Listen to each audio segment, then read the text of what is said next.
The New York Post is first reporting that the House Judiciary Committee is investigating whether the Biden administration and the European Union pressured Spotify to censor speech. Some conservatives have criticised Spotify for banning Steve Bannon from the platform. Spotify did, however, stand by podcaster Joe Rogan when he was catching heat for some of his COVID claims. The company said back then that cancelling voices would lead to a slippery slope. Now, a source told the New York Post that the probe is more centered around the EU pressuring American companies to censor due to their own laws. Congressman Jim Jordan, in a letter obtained by the Post, wrote, "These foreign laws, regulations, and judicial orders may limit or restrict Americans' access to constitutionally protected speech in the United States. Indeed, that appears to be their very purpose." As for Spotify, the committee is reportedly asking them to preserve all their communications with foreign governments and with the White House. Spotify confirmed to the Post that they had received that letter and would respond accordingly. In his letter, Jordan alluded to an incident where former EU regulator Thierry Breton warned Musk in 2024 about complying with certain laws restricting so-called harmful content. Breton warned that Musk at the time he may have to crack down on harmful content to avoid potential spillovers into the EU.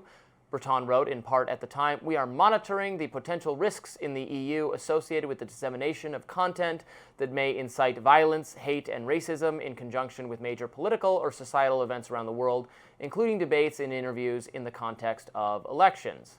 The EU has laws like the Digital Services Act, which can result in fines to platforms up to 6% of their global revenue if they're found in violation. Similar laws pertain elsewhere in the world too. X, along with a conservative activist named Billboard Chris, for instance, successfully sued part of the Australian government. In an ex-post, Billboard Chris had criticized a WHO appointee named Teddy Cook, a biological female, and referred to Cook as a she. The Australian government had ordered the tweet to be taken down, but ultimately failed in that effort. That's the kind of thing that in the U.S., First Amendment protects you from government censorship of speech. First Amendment doesn't exist everywhere. Australia and the European Union have slightly different, in some ways substantially different policies. That you and I have different philosophies in this matter, but that I don't like as much. But wouldn't you agree? I guess tell me if you don't. Should the American government certainly should not pressure Spotify. Spotify can do whatever it wants. If it wants to not have Steve Bannon or Joe Rogan, it can do that, and we can be mad about it, or you can listen to some platform where they're available. If the company's freely doing it, that's fine, and then you can have whatever your opinion about it is.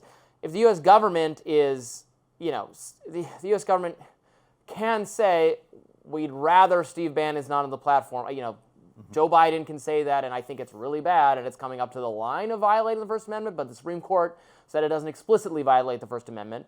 But then if you have a committee meeting and the legislators start saying, well, unless you take off Steve Bannon, we're going to change this aspect of liability law and regulate you and make it worse, then you start to get into First Amendment violating territory. Obviously, if you just come outright and say, we're going to require the platform to do it, that is violating the First Amendment.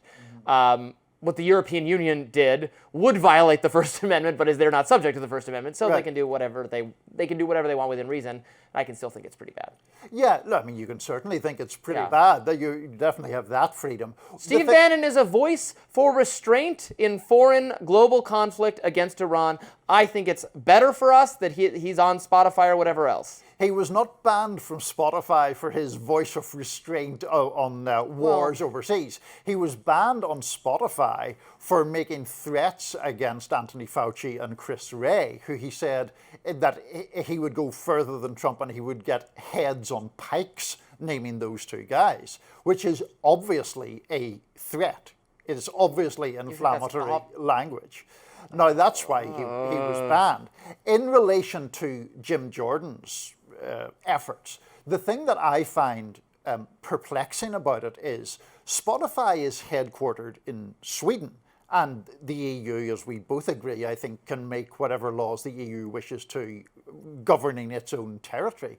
So it's just not clear to me what Jim Jordan's issue is with that. If he wants to change American laws or complain about American practices in relation to Spotify or anyone else, he should knock himself out doing that.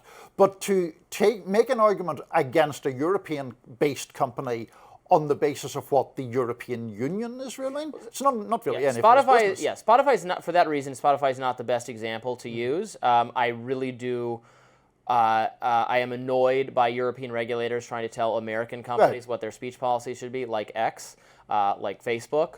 Spotify is not an American company, so it is a little bit different. I have to go back. You think heads on pikes is an inflammatory, we should take down? I mean, I want, okay, if somebody says, I want Donald Trump's head on a pike, I don't think censorship czars should take that out or anything. I don't think that should... I don't think that's a threat of violence. I'd put the heads on pikes was his exact phrase. That's rhetoric of spicy. It's not even that spicy. I don't think it's. I mean, I guess that's a difference of taste. I don't think that's we just have a different evincing violence at all. I thought that to use a bipartisan example, you remember there was the famous... I've said I wanted someone's head on a pike like 10 times before breakfast. Well, the woman who used to do New Year's Eve with Anderson Cooper, is that Kathy Griffin? Kathy Griffin. She did was it a New York Magazine cover where she had, this was during Trump's first term, where she had a Trump head, a bloodied head on the thing. I thought that was disgraceful. I'm glad that she lost her gig with CNN for doing that. Yeah, we're different on different sides of it. I wrote for Reason magazine at the time that I opposed her losing her job for that.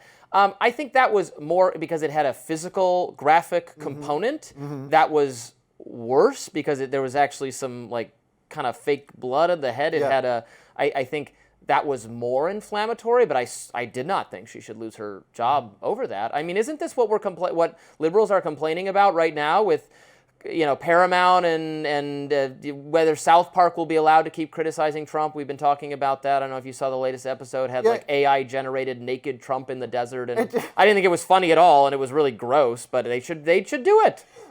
South Park making fun of, among other things, Donald Trump's genitalia is very different from either Kathy Griffin appearing with a bloodied Trump head or Steve Bannon saying he wanted Anthony Fauci's head on a pike. One is a incitement to violence. One is mockery of a president. It's a metaphor. It's using figurative language to describe how important it is to get real accountability for Dr. Fauci for potentially being responsible for a pandemic that killed millions of people. I don't think putting anyone's head on a pike is a responsible or sensible or useful contribution to any kind of debate. It's like when people say, bend the knee. It's hearkening back to kind of medieval, submit to the new regime. Not we very much disagree on that one. As we often do on these. I will not use this. I will not use this language in your presence. Well, Niall. exactly. I don't want to make you feel worried for your life. Keep my safe space over here, Robby. We should say Mr. Bannon is back. He was banned for 5 years, but apparently Bannon's War Room is back on Spotify now, I believe. So there we go. All right, comedian Bill Maher walking back some of his criticism of Donald Trump's tariffs. What he had to say on his podcast is next. More Rising right after this.